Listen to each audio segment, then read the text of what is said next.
Hello, in this Bootstrap 4 video we're going to show you how to overlay text on your image. So we've got an image right here and we've got a bunch of text right here, but maybe we want, let's say, just this block of text overlaid on top of the image.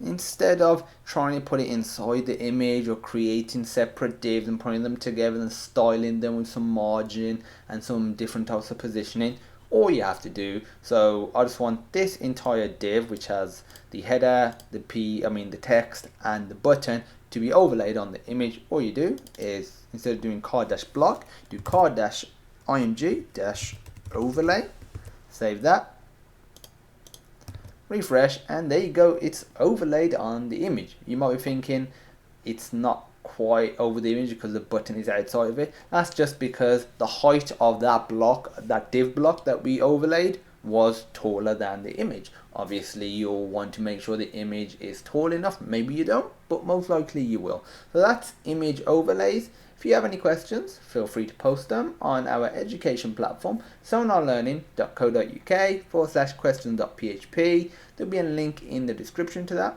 There'll be another link in the description to the source code from this video, plus the source code from every other video in this series. Please rate, comment and subscribe.